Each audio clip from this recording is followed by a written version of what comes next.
Hello everyone, and welcome to the first video on my YouTube channel, Astartes Crusader. First, a little bit about me. I'm a 26-year hobby veteran, been playing 40k since my early teens, and I've been thinking about starting a YouTube channel on my own for a couple of years now. And with the advent of 9th edition and the Crusade rules, it seemed a perfect opportunity for me as a hobbyist to take the plunge and start filming some videos. So why have I called the channel Astartes Crusader? Well, quite simply, I've been an Astartes player since I started in the game back in 2nd edition, when I started with Blood Angels, as I think a lot of people did at the time. The campaign that came with the 2nd edition box set was brilliant. Not that I'm nostalgic about that at all. But I think it pushed a lot of people in the direction of the Blood Angels at the time.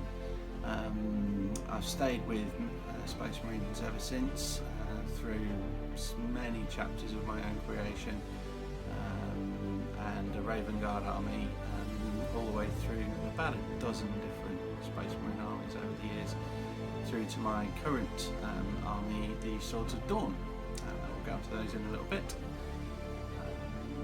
So what's the channel about? Well, as the name suggests, the intention is that it's going to follow the crusades of my Space Marines. When I say crusades, I don't just mean the current crusade rules in the narrative section of the 40k rulebook, although I certainly will be doing some crusades using those rules. I also mean informal linked games between myself and my friends, my regular opponents, pick-up games, more structured campaigns, and everything and anything in between, really. So, who are the Swords of Dawn? Well, first and foremost, they are a chapter of the Adeptus Astartes, the Emperor's Space Marines. They are the tip of the Emperor's spear and the reapers of bloody vengeance against those who would attempt to bring the Imperium low.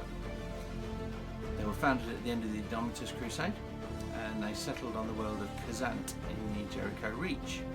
They joined the Imperial Crusade forces in that sector, attempting to push back the enemies of mankind.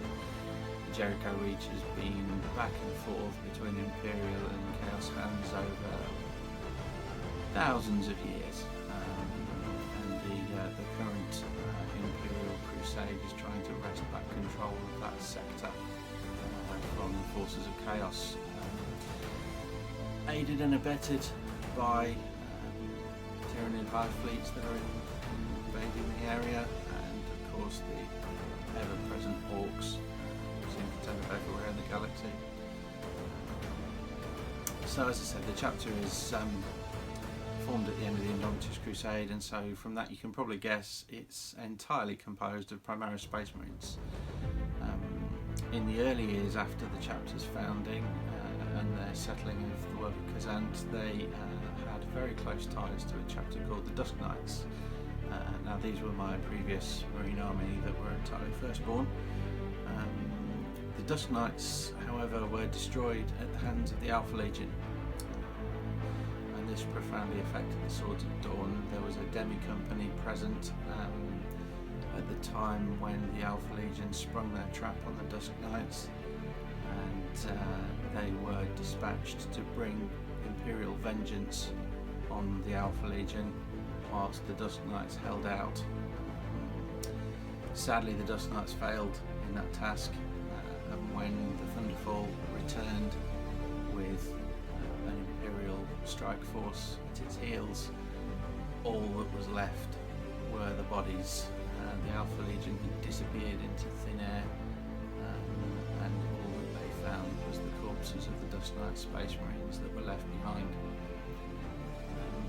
As I say, this profoundly affected the Swords of Dawn, and they have been driven to avenge Imperial defeats ever since, the intention being to wipe those defeats from the history books of the Imperium. So they're often found sort of revisiting previous battlefields and arenas of war, theatres of war, to try and gain Imperial revenge on the forces that have struck blows against the Imperium. It's not a Codex compliant chapter. they have an unusual structure. Rather than the normal 4 battle companies, 4 reserve companies, veteran company and scout company, the Swords of Dawn maintains a full 8 battle companies at any one time, with a veteran company and a training company. 3 of those companies are out on patrol or crusade, shall I say, at any point in time. The remaining 5 battle companies are split between more routine patrol work, recruitment, which they do undertake on their home world of Khazad, but it's fairly sparsely populated at present, so they do recruit from other worlds that they've visited and liberated. And a single company acts as a garrison on the chapter homeworld, supervising rebuilding work of the cities and settlements on Khazad after they've retaken it from chaos. As you can imagine from the chapter name, they place high value on skills with the blade, highly focused on swordsmanship, and each company maintains a large complement of swordsmen bodyguards for their company command staff.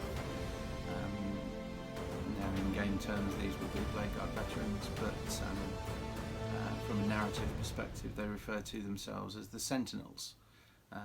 Each company's Sentinel squads use a gemstone to identify themselves based on the colour of the company iconography. So for example, my collection is focused a lot around 5th Company, which uses the black shoulder pad to denote the company, and the Sentinel squads refer to themselves as the Obsidian Sentinels. So 3rd Company, who use a red shoulder guard, would be the Ruby Sentinels, etc, etc. Each company takes the name of a different type of bladed weapon or sword used by mankind throughout the ages. So again, 5th Company is Saber Company, 3rd Company is Rapier Company, and so on. You get the idea. Each company also focuses their squad names on specific themes. So again, Saber Company, all their squads are named after mythic or real beasts, monsters and so on. So we've got centaurs, we've got Goliaths, we've got Kodiak, that sort of thing. Going forward, I've got several regular opponents. We've got a guy that uses Alpha Legion. I've got a Night Lords player, another Thousand Suns player, so we're definitely experienced at hunting heretics and fighting back the forces of chaos. I'm hoping to expand those regular opponents into other factions as well, including the Orcs. The Alpha Legion player is taking on Necrons at the moment, so they will start to feature. And similarly, the Night Lords guy he's got a Death Guard collection. Hopefully, I'll be able to sort of expand more on that, or even more on that as well. But we'll see how that goes, and just exactly what armies I can get access to on a regular basis. So let's move on then to the plans for the channel. Hopefully I'm going to be doing regular video logs as I'm painting up more stuff. I've got a big delivery today of dropper bottles, so I'm going to be transferring all my Games Workshop paints through to those. I'll video logs and get on with that. I'll do some painting tutorials as I'm painting up the units as well. I'm hoping to get hold of some of the new stuff that's released. This is the 28th of September I'm filming this, so just a couple of weeks now until we can get our hands on the new Space Marine stuff, so I'm hoping to have some of those for you. I'm also going to be doing a few battle reports. They're going to start quite basic at the beginning, just with sort of army analysis, photos, and a bit of a debrief afterwards. I'm hopefully going to look at moving into actually filming parts or all of the games, but that'll come in time. I'm also going to be doing some narrative videos looking at the units that I've got already painted up and finished within the army, and some list breakdowns of the armies and the choices that I'm taking. The idea being that I build my forces in a very thematic narrative fashion, rather than just looking at what's useful and what can achieve specific objectives. So the idea is that I'll be able to go through those armies and talk you through the narrative justification for including the units that I'm including. What I'll tend to do when I'm playing games is I'll look at the mission that we're playing and I'll pick a force that fits that mission, or I'll pick a force that fits a certain theme that I've sort of come up with, and then I'll talk with my opponent about what mission and what narrative might potentially fit that force, what sort of mission that force would be undertaking. So I played a game at the weekend. I had a force that was split very much into two parts. I had a recon force and then sort of a rapid reaction reinforcement detachment. And so we picked a mission and played the game that very much led towards that sort of semi-recon structure, where the recon element had discovered the enemy forces and even called in reinforcement. No spoilers, but that video should hopefully be up shortly after this one. So that's probably enough of me droning on for now.